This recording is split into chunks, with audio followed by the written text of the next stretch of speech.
एक मानव की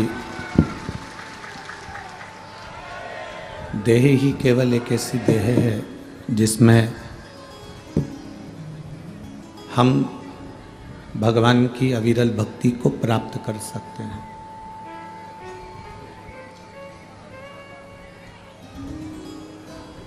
कोई जीव, कोई जलचर हो, कोई थलचर हो, कोई वायुचर हो,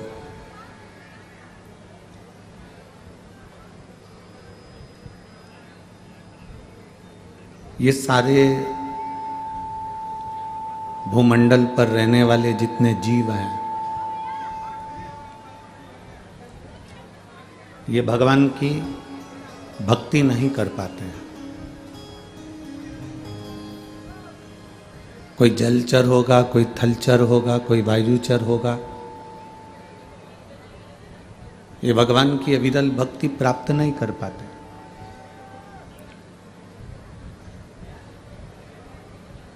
पर एक मानव की देह ऐसी है, मानव का शरीर ऐसा है कि जो भगवान की अविरल भक्ति को प्राप्त कर पाते हैं।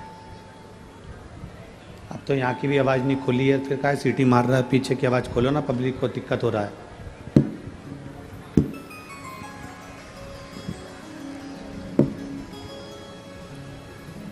भगवान की अविरल भक्ति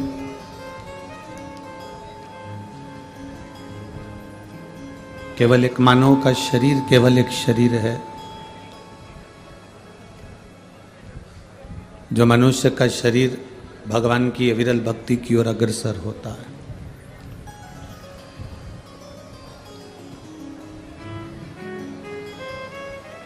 केवल एक जायसवाल परिवार के पुण्य प्रबल हुए हों और शिव महापुराण की कथा यहाँ हो रही हो, वो तो है ही, पर साथ में वनी के जितने रह निवासी हैं, वनी के जितने भी रहने वाले हैं, रह निवासी हैं, इन लोगों के भी पुण्य कहीं प्रबल हुए हैं, इसलिए ये शिव महापुराण की कथा यहाँ पर पहुंची। एक संत की वाणी हो, सदगुरु की वाणी हो, शास्त्रों की वाणी हो, भगवान की वाणी हो, किसी संत सदगुरु की वाणी हो, उस वाणी को हम अपने जीवन में उतारें।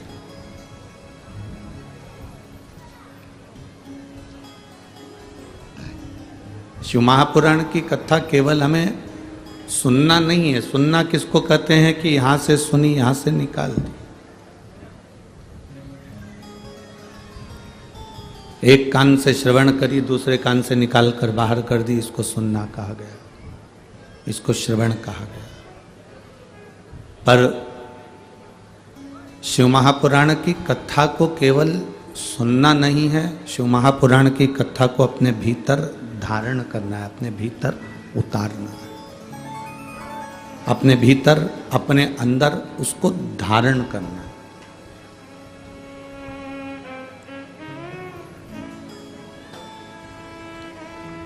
अब धारण करना किसको कहा गया? मतलब कथा सुनकर केवल एक कान से सुनी, एक कान से निकाल दी, एक कान से श्रवण करी, दूसरे कान से निकाल दी। घर पहुँचे, घर के लोगों ने पूछा आप कथा में गए थे, क्या लेकर आए? तो आपके स्मरण में नहीं आया। पर हमने देखा, यह अनुभव किया है, जब से लोगों ने शिव महापुराण की कथा को श्रवण करना प्रारंभ करा, तो इन्होंने केवल सुनी नहीं है, इन्होंने केवल श्रवण नहीं करी है, इन्होंने अपने भीतर उतारी भी है, अपने भीतर धारण भी करी है, अपने भीतर धारण भी करी है। केवल उतारना और धारण करना, श्रवण करना, ये अलग अलग प्रसंग है। अपने भीतर उतार कर जो शास्त्रों की रीति है, जो शास्त्रों के क्रम है, जो शास्त्रों में वर्णन किया गया है, उस पर चलना भी है।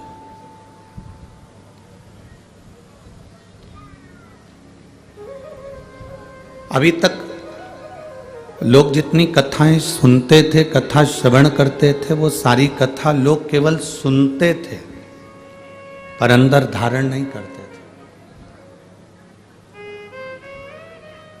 पर शिव महापुराण की कथा वो कथा है जिसको लोगों ने धारण करा और एक लोटा जल ले जाकर शंकर भगवान को समर्पित करना प्रारंभ करा। मतलब अपने भीतर उसको उतारा, अपने भीतर उसको धारण किया, अपने भीतर उसको उतारा।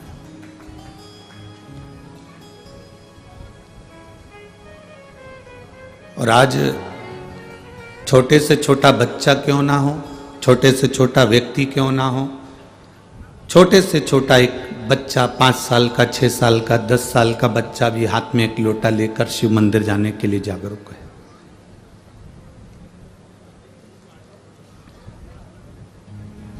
और ये जरूरी है।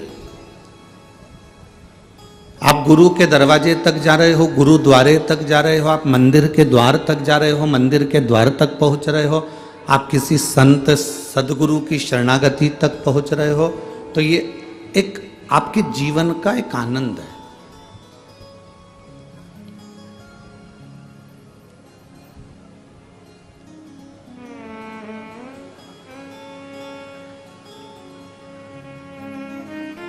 कोई किसी सदगुरु से पूछा कि हम मंदिर जाएंगे तो हमको क्या मिलेगा?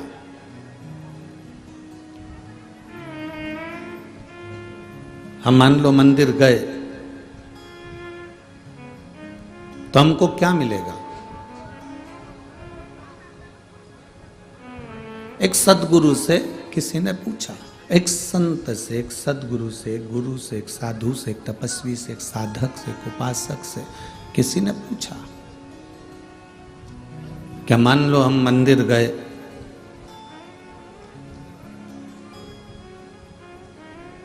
हम गुरुद्वारे तक गए, हम भगवान की चौखट तक गए, हम गुरु की चौखट तक गए, हम मंदिर, देवालय, शिवालय तक गए, तो हमको क्या मिलेगा? अब कोई कहे कि तुम्हें वहाँ भगवान मिल जाएगा, कोई कहेगा तुम्हें वहाँ गुरु का दर्शन मिल जाएगा, कोई कहे तुम्हें वहाँ पर प्रसाद मिल जाएगा, कोई कहे तुम्हें वहाँ पहुंचकर बहुत सारा वैभव मिल जाएगा, कोई कहे कि तुम गुरु के दरवाजे तक जाओगे, भगवान के दरवाजे तक जाओगे, गुरु के द्वार तक जाओगे तो तुम्हें बहुत सारा धन, वैभव, सत्ता, पैसा, दौलत सब मिल जाएगी। तो ये शिव महापुराण की कथा नहीं कहती। शिव महापुराण की कथा कहती है जिस दिन आप भगवान के मंदिर, देवालय, शिवालय, गुरु के द्वार तक जिस दिन तुम जाना प्रारंभ कर देते हो, उस समय पर तुम्हारे मन में जब भगवान के दरवाजे पर, गुरु के द्वारे तक जाने का मन में जब विचार आ जाता है तो ये समझ लेना कि धन दौलत तो एक कोने में पड़ा रहे, उस गुरु की और परमात्मा की जब दृष्टि हो जाती है तो आप वैसे ही अरबपति बन जाते हो। करोड़पति की तो बात ही दूसरी।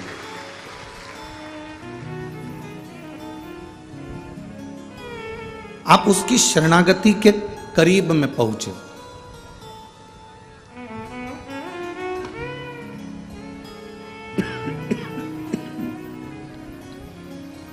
आप उसके नजदीक पहुंचे हो, आप उसके करीब पहुंचे हो।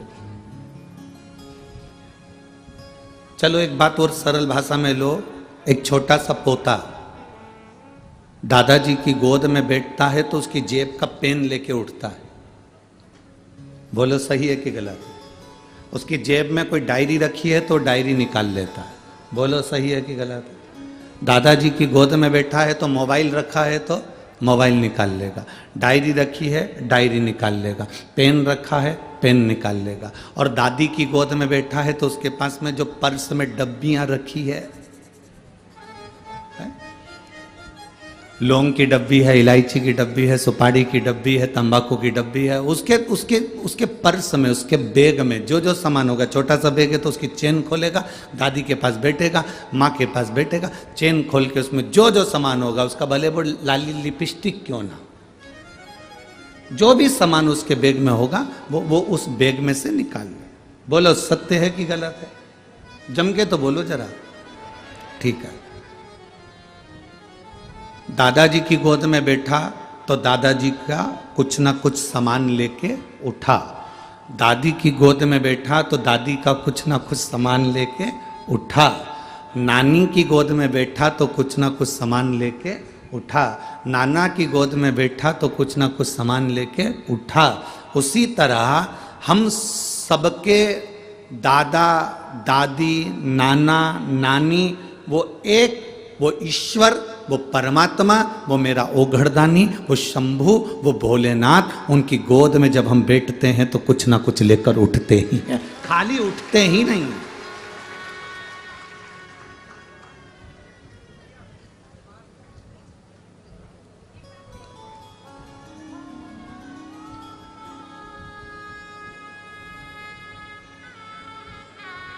खाली नहीं उठते हम कुछ ना कुछ लेकर उठते। किसी गुरु की सेवा मिली है ना, गौ माता की सेवा मिली है ना, संत की सेवा मिली है, सदगुरु की सेवा मिली है, किसी को आप प्यासे को पानी पिला रहे हैं, भूखे को भोजन करा रहे हैं, वो सेवा यदि आपको मिली है उसका फल मिलता है। एक बार गुरु नानक देव अपने शिष्य के साथ में जा रहे थे और उन्होंने जाते जाते एक बहुत अंधेरा सा होने लगा। गुरु नानक देव जी ने कहा, बाले अब मुझे विश्राम करना है, तू कोई स्थान देख ले विश्राम करने का। बाले ने विश्राम करने का स्थान देखा और स्थान देखकर बाले ने कहा, गुरुजी विश्राम करने का स्थान तो है, स्थान तो है, पर एक टूटा सा झोपड़ा है, टूटा सा मकान है। गुरु नानक देव जी ने कहा, हमें ये मकान भी चलेगा, हमें ये झोपड़ा भी चलेगा, चलो। अब गुरु की दृष्टि में कोई जरूरी है कि महल होगा तो ही श्रेष्ठ होगा, झोपड़ा होगा तो भी श्रेष्ठ।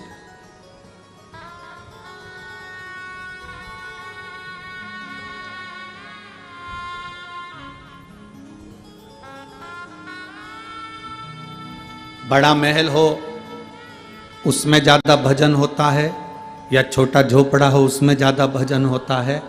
ये झोपड़े और महल से मतलब नहीं होता, उसमें रहने वाले जो जीव हैं, उसमें रहने वाले जो व्यक्ति हैं, उसमें रहने वाले जो परिवार के लोग हैं, उनसे मालूम पड़ता है कि रहने पर भजन कितना हो रहा है, रहने पर कीर्तन कितना हो रहा है।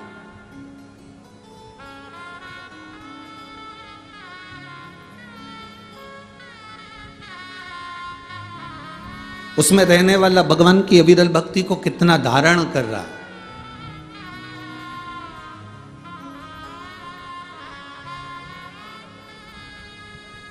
राजा भैया जायसवाल जी, हम एक बात कहना चाहेंगे। हम बहुत सारी कथा करते करते वनी पहुंच गए, पर एक सत्य तक का विषय है। हम सुबह सुबह मॉर्निंग वॉक करने के लिए उठते हैं, तो ऐसा कहीं नहीं कि कहीं नहीं उठते, सब जगह उठते हैं। पर हम उठकर पूरी मॉर्निंग वॉक कर लेते हैं, भगवान का भजन कर लेते हैं, कीर्तन कर लेते हैं, मंत्र जाप कर लेते हैं, अपने कमरे में पहुंच जाते हैं, तब तक कोई जजमान या जजमान पत्नी नहीं उठ पाते। पर आपके यहाँ ठहरे पहले दिन से देख रहे हैं कि हम उठते हैं, उसके पहले आप लोग उठकर झाड़ू भी लग जाती है, रंगोली भी डल जाती है और दिया भी लग जाता है।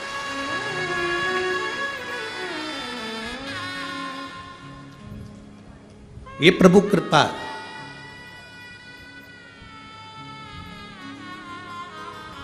एक ये राजकुमार जी जायसवाल जी का घर देखा, और एक छत्तीसगढ़ में हम कथा करने गए थे, वहां पर भी एक जायसवाल परिवार ने कथा कराई। क्या नाम था उनका? वेणुगोपाल जायसवाल। वो वेणुगोपाल जायसवाल की धर्म पत्नी स्कूल में टीचर, और वेणुगोपाल कोई कंपनी में काम करता है, हाँ कोई छोटा मोटा वो काम करता, वेणु शंकर जायसवाल। अब उन्हें कथा ले ली। अब कथा ली, और कथा लेने के बाद वो 3 बार कुबेरेश्वर धाम पर आया। अब 3 बार में से 2 बार तो हम नहीं मिले, 1 बार हम उसको मिले। हम थे ही नहीं 2 बार में, तो जिस समय हम वहाँ थे उस समय वो मिला। वेणु शंकर जायसवाल, छत्तीसगढ़ कौड़िया है ना, कौड़िया। अब आते से ही बोला, गुरुजी हमने कथा ली है और कथा लगभग लिए हुए देखो ये शिव का अनुभव है, ये हमारे जीवन के कुछ अनुभव हैं जो आपके बीच में हम कभी कभी कह देते हैं, नहीं तो अपने अनुभव कभी नहीं कहते। हम जितना बन सकता है कथा कहने का प्रयास करते हैं। उसने कहा गुरुदेव कथा ली है और 4 महीने बचे हैं और 1.5 साल पहले हमने कथा ली। हमने कहा हो गई तैयारी? कहने लगा गुरुदेव पत्नी टीचर है और मैं एक जगह पर काम करता हूँ, साधारण सा मेरा परिवार। हमने कहा कथा का क्रम देख रहे हो, इतना बड़ा क्रम होता है, कितना पंडाल की व्यवस्था, मंच की व्यवस्था, साउंड की व्यवस्था, भोजन की व्यवस्था, बैठने की व्यवस्था कितनी होती है वेणुगोपाल जी।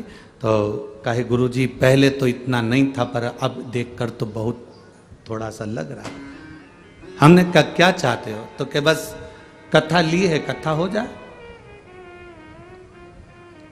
हमने कहा विश्वास है ना तुमको कि भोलेनाथ कथा करने आएंगे और कथा करवाएंगे और कथा सुनेंगे? कहाँ पूरा है। तो हमने कहा बस बाबा से विनती करो और तैयारी करो।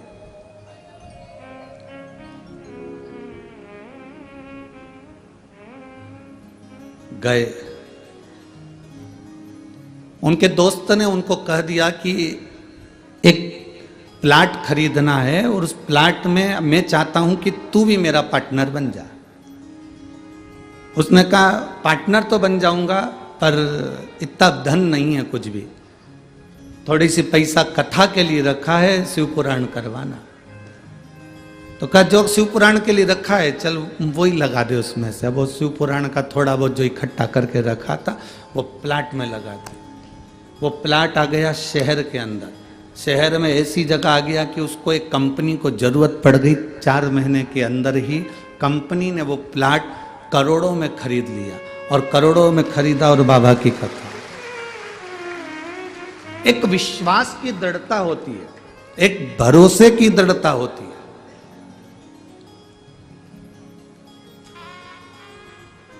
आज किसी से भी पूछा जाए कि वेणुगोपाल जी क्या काम करते हैं तो लोग कह देते हैं साहब उन्होंने एक शंकर का मंदिर बनवा दिया, उन्होंने एक धर्मशाला का निर्माण प्रारंभ करवा दिया और प्रॉपर्टी का इतना बड़ा व्यापारी हो गया कि शहर में, छत्तीसगढ़ के उन शहरों में उसका आज तक नाम और वर्चस्व में चल रहा।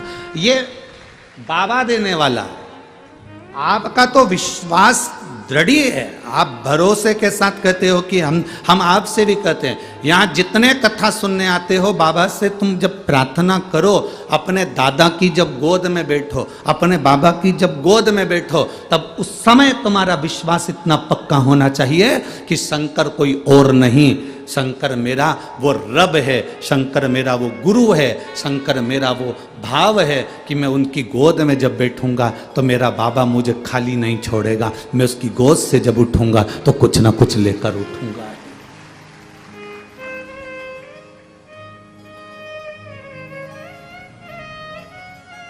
एक महिला यहां पर बैठी है जिसको डॉक्टर ने भी नीचे बैठने का मना कर दिया था। पाँव में तकलीफ थी, घुटने में तकलीफ थी, कमर में तकलीफ थी, गैप था और डॉक्टर ने कह दिया था कि तुम नीचे कभी नहीं बैठ पाओगे। वो पहले दिन कथा सुनने के लिए आई थी तो साथ में स्टूल लेकर आई थी और उसने सुना पहले दिन की कथा में कि अगर दिल से बैठकर सुन रहे हो तो जो मांगोगे, ये घुटने का दर्द, ये कमर दर्द तो तुम हमें लिखकर भेजोगे। आज उसने पत्र भेजा। राधिका जोशी भद्रावती जिला चंद्रपुर से आई है। कहीं बैठी हो तो हाथ हिला देना। भद्रावती जिला चंद्रपुर। 3 साल से मेरे पैरों में तकलीफ थी। ऐसा कोई हॉस्पिटल नहीं है जिसमें मैंने इलाज नहीं करवाया। नीचे 3 साल से नहीं बैठ पाई थी। कहाँ है? हाथ हिलाओ एक बार। हाँ ठीक है, दिख गए। 3 साल से मैं नीचे नहीं बैठ पाई थी, पर पहले दिन की कथा में आपने जो वर्णन किया था उसके बाद मैंने भी मन में सोच लिया भोलेनाथ मैं कल कथा सुनने के लिए आऊंगी। अगर तूने मुझे इतना बल दे दिया मैं नीचे बैठकर कथा सुनना चालू कर दूं और मेरा पाँव चलने लगेगा तो मैं तेरी 7 दिन की कथा सुनूंगी। बाबा 2 से 3 दिन मैंने यहाँ कथा सुनी और बाबा की कृपा से मेरे पैरों ने काम करना प्रारंभ करा। अब घर पर भी मैं नीचे बैठ सकती हूँ और कथा में भी नीचे बैठ सकती हूँ। ये शिव तत्व, बैठो बहन, शंभु, शिव तत्व ओघड़ी शंभु है।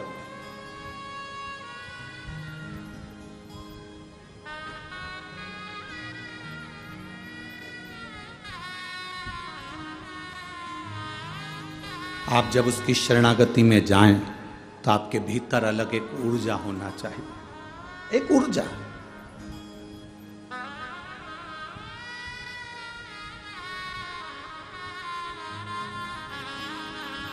हम जिस नगर में, शहर में, सीहोर में रहते हैं, उस नगर में, शहर में, सीहोर में जिस रोड पर रहते हैं वहां हमारे पास में डाकघर है, पोस्ट ऑफिस, और पीछे वाली रोड पर गुरुद्वारा।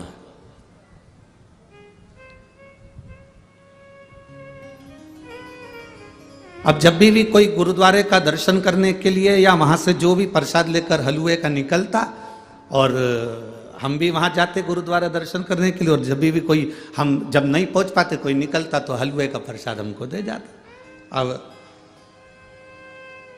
जितने गुरुद्वारे से आने वाले, हम उनसे एक ही बात कहते हैं, दादाजी से मिली आए? तो वो मुस्कुरा कर कहते, गुरु जी तुम भी क्या बात करते हो, हम गुरुद्वारे गए थे, गुरु नानक देव जी के पास गए थे। हमने कहा वही तो दादा है, दादा के पास बैठोगे ना तो कुछ ना कुछ तो मिलेगा ना। जैसे हमको हलवा मिल जाता है, प्रसाद मिल जाता है, उसी तरह जब हम शिव के पास बैठते हैं, हम औघड़ी के पास बैठते हैं, हम किसी सदगुरु के पास बैठते हैं, हम किसी संत के पास बैठते हैं, तो हम खाली नहीं उठते। अगर किसी गुरु के पास में भी आप, भले गुरु ने तुमको प्रसाद नहीं दिया, भले गुरु ने तुमको कुछ नहीं दिया, भले गुरु ने तुमको एक शाल तक नहीं उड़ाया, एक माला तक नहीं दी, एक तुलसी का पत्ता भी नहीं दिया, एक रुद्राक्ष भी नहीं दिया, भले गुरु ने तुमको कुछ नहीं दिया, पर तुम गुरु के पास जाकर बैठे हो, मतलब तुम्हें कुछ ना कुछ, तुम चले भी गए तो मिलेगा। गुरु नानक देव जी ने कहा पता करो मुझे यहाँ विश्राम करना है। बाले ने पता करा, सामने एक झोपड़ी है, झोपड़ी में एक माता रहती है, वो माता के घर में अपन रुक सकते हैं, पर दिक्कत केवल इतनी सी है कि माता के घर में इतनी जगह नहीं है।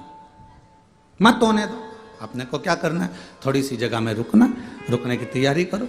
झोपड़े में गुरु नानक देव जी रुके,